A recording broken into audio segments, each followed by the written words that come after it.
Hi guys, welcome back to my channel. So I'm Pooja Suryavanshi and I live in Sweden and it's almost 4 year in Sweden and right now I'm in my third trimester.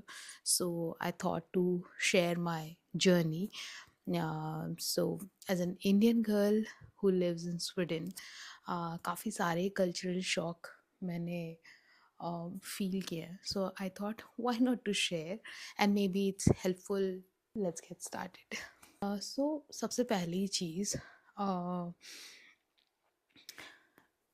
कि आप सो वैसे मैं Stockholm में रहती हूँ. सो कैसे register किया जाए. So the moment you find out like you are pregnant, so करना क्या है, क्योंकि यहाँ पर वॉट सेंट्रल को कॉल करें या ऑल्टीटॉपेड पे डालें या कैसे क्या करें. सो यहाँ पर बीबी स्टॉकहोम करके एक वेबसाइट है.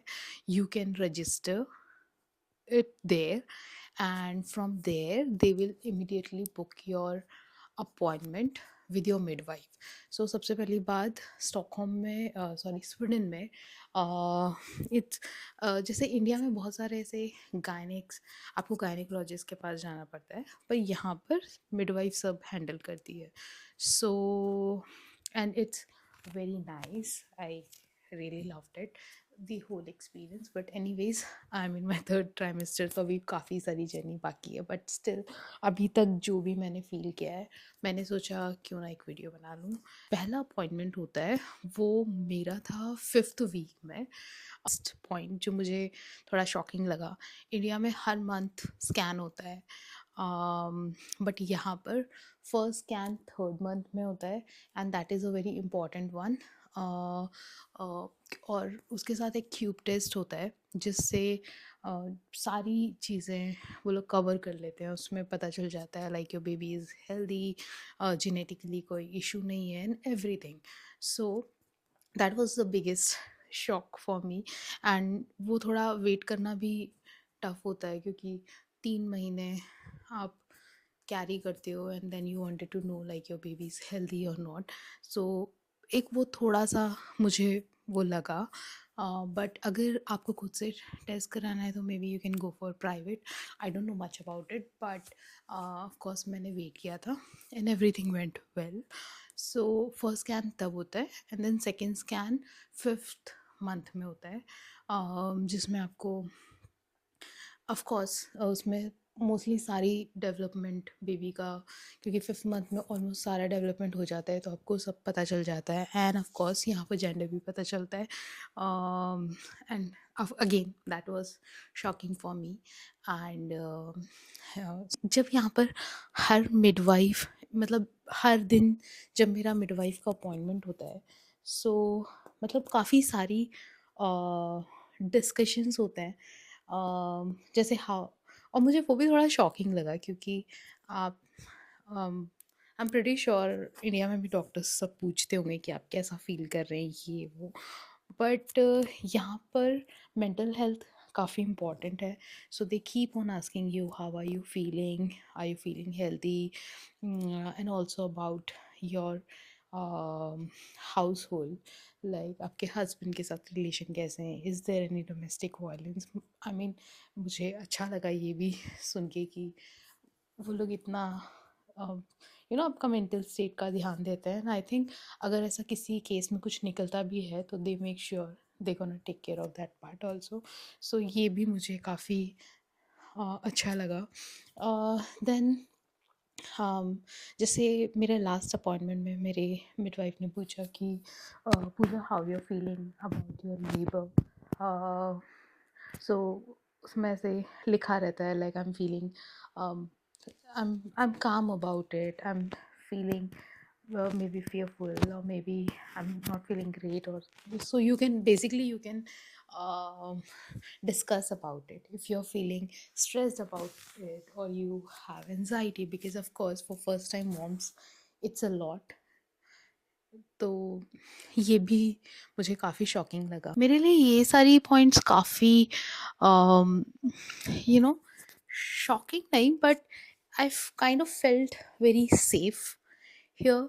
Also my husband he felt very good कि she is in good hands. Then again एक और चीज़ यहाँ पर ऐसे कुछ सेशंस होते हैं जैसे, because I am English speaking person, so doctor जैसे मेरी मिडवाइफ ने बताया कि यहाँ पर सेशन है, you can come for it and you can join and you can, you know, you will get to know a lot about it. So जब मैंने वो सेशन ऑफ कोर्स अटेंड किया, सो उसमें from you enter to hospital till you exit hospital with your baby, उसमें सारे points covered थे. And I think वो काफ़ी हेल्पफुल सेशन था. मतलब अभी मुझे थोड़ा कुछ पता है कि ओके क्या होने वाला है, because of course it's a Swedish speaking country. And as an हम लोगों के लिए थोड़ा इशू हो जाता है क्योंकि आप उस टाइम पे सब चीज़ें ट्रांसलेट नहीं कर सकते, और सब चीज़ें मतलब काफ़ी कुछ प्रॉब्लमेटिक हो सकता है, इसलिए वो काफ़ी हेल्पफुल था. And midwives are really very nice here. They I mean वो बहुत आराम से आपकी बातें सुनती हैं एंड आपको आराम से गाइड करती है. एंड सो एक और चीज़, यहाँ पर एक ऐप है ऑल्टी टॉपिक, उसमें आप अपने मिडवाइफ को कभी भी मैसेज कर सकते हैं. सो कुछ भी बेसिक सा क्वेश्चन, क्योंकि ऑफ कोर्स इस टाइम पे हमें काफ़ी सारे डाउट्स होते हैं और हर चीज़ हम काफ़ी सोच सोच के करते हैं. सो मैं कुछ भी रैंडम क्वेश्चन पूछ लेती हूँ अभी भी, कि मुझे यहाँ पेन हो रहा है या ये खा सकती हूँ या whatever I feel like. So it's an very helpful app as well. उसके अगर आपको योगा ज्वाइन करना है, so there are like classes, you can go there and do yoga with group of ladies, or you can do online yoga. And और यहाँ पर किसी चीज़ की बहुत ज़्यादा रोक टोक नहीं होती है. जैसे आपको वो स्विमिंग या हर चीज़ करने के लिए बोलते हैं. अगर आपको करना है तो आपको वॉक करना है, अगर आपको जिम जाना है, या हर चीज़ के लिए, जैसे ऑफ कोर्स इंडियन कल्चर में काफ़ी सारे ट्रेडिशंस हैं and हम लोग फॉलो भी करते हैं. बट यहाँ पर मदर की मेंटल हेल्थ का बहुत ज़्यादा ध्यान दिया जाता है, which I liked very much.